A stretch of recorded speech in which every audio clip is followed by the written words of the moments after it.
Hi guys, this is just a bit of a revision with our punctuation. I'm finding when I'm marking your work that some children are struggling to know where to put the full stops.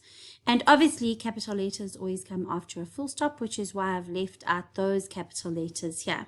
I do assume by now, and most of you are getting it right, that you know that names have a capital letter and that the beginning of a sentence would have a capital letter. So let's have a look. When you are doing your punctuation practice, the first thing I would do is to read it and see when a full stop would need to be inserted. Now, full stops are very important, and they basically separate two ideas. So let's have a look at this. This section is called Best Friend Blues. Alexa and Sichle were best friends. They had known each other since Sichle moved next door. Now you can almost hear that as you read, and sometimes it helps to read aloud, you almost stop naturally because it just makes sense. But the biggest thing to remember is that a full stop separates two different ideas. So if I look at this, Alexa and Sichle were best friends. And there we have the verb were. They'd known each other since Sichle moved next door. Now, that is two different verbs, and it's saying two different things. They're saying they were best friends. That's one thing. And then they're saying how long they had known each other. Those are two totally different ideas. So two totally different ideas need to be separated by a full stop. I'm just going to put it here on the side. Or a conjunction. Now, conjunctions we learned about in grade 4, and we will learn more about them again in grade 5. A conjunction is like and, because, or so. So, if you've got two different ideas, they have to be separated by a full stop or a conjunction. And in this case, we have two different ideas, and there's no conjunction given. So, I know that I have to put a full stop there, which means straight away that my next letter would be a capital letter. Okay, Alexa and Sichle were best friends. They had known each other since Sichle moved next door. They hang out almost every day after school. Again, I can see that this idea here is talking about they had known each other since Sichle moved next door. That's talking about when she moved next door and how long they had known each other for. And then how they hung out almost every day. That's two different ideas, her moving and them hanging out together. So that is obviously going to need to have a full stop and then a capital letter. Let me keep reading this sentence. They hung out almost every day after school. When they were getting along, that is. Now, if we put a comma into the work for you, it's because you haven't learned that use of a comma yet. We've only learned two uses of a comma, and there are quite a lot more uses, which you'll learn as you get older. So if it's one of the uses you haven't learned, we put the comma in for you. Please just leave it in. Don't highlight it and pretend you put it in, because you're not going to get marks for that. Okay, so they hung out almost every day after school. They've already put the ellipses in here for us. When they were getting along, that is. Now that could easily have a full stop at the end or an exclamation mark, because we're making like when they're getting along, that is. Okay, let's go on to the next paragraph. They were very different people. Alexa did great with her schoolwork. Now there again, I can see I've got two different ideas. They were very different people. And now they're going to describe Alexa on her own. This is talking about both of them. This is talking about her on her own. So I'm going to put a full stop. And they've already done the capital for you, but if they hadn't, that would have been a capital 1 because it's her name, and 2 because it's the start of a sentence.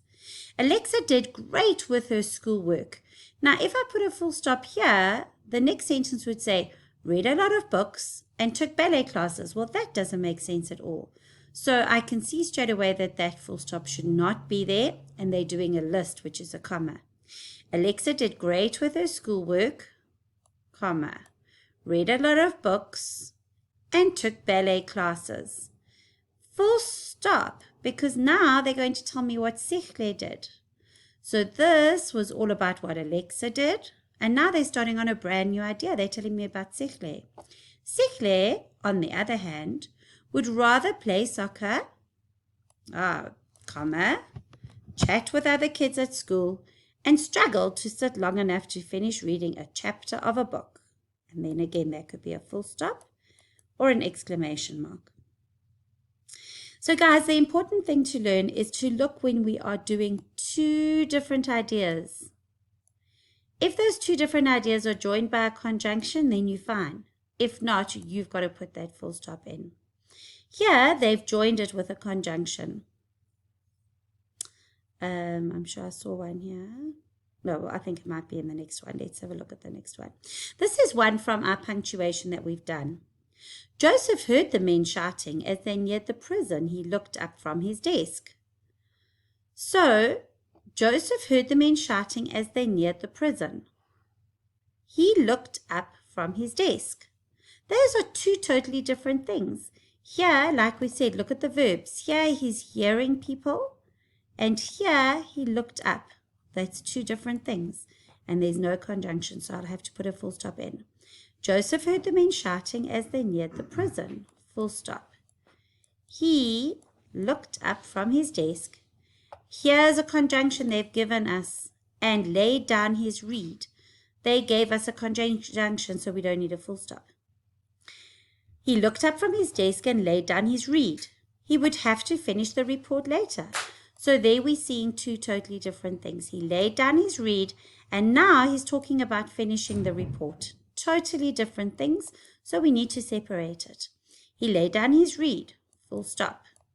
He would have to finish the report later. First, he had to see what all the commotion was about. Again, two different things. He would have to finish the report later, but now they're speaking about what he had to do first. First, he had to see what all the commotion was about. So that's where our full stop's going to go. And that's where our capital would go, and obviously at the end. It's your fault. You're the one in charge of the kitchen staff, the cupbearer yelled. Now, because of the word yelled, we know that it's going to get an exclamation mark and not a full stop. Well, as the Pharaoh's cupbearer, you are meant to inspect everything that goes into his mouth, including the food. Seeing how, now there I can see straight away they've changed what they were talking about. Everything that goes into his mouth, including the food. So here they're talking about what's going into his mouth. And now he says, seeing how you couldn't even get the cup right, he's changing ideas. So including the food, full stop. Seeing how you couldn't even get the cup right, it's no wonder you missed seeing the hair in the food. Okay, that would have then a little comma there. The baker blasted back. Blasted back told us that it needed to be an exclamation mark. So guys, I hope that's helped you a little bit figuring out where to put the full stops. We're going to do something like this for the next 2 weeks where we're just breaking it down for you so that you can practice.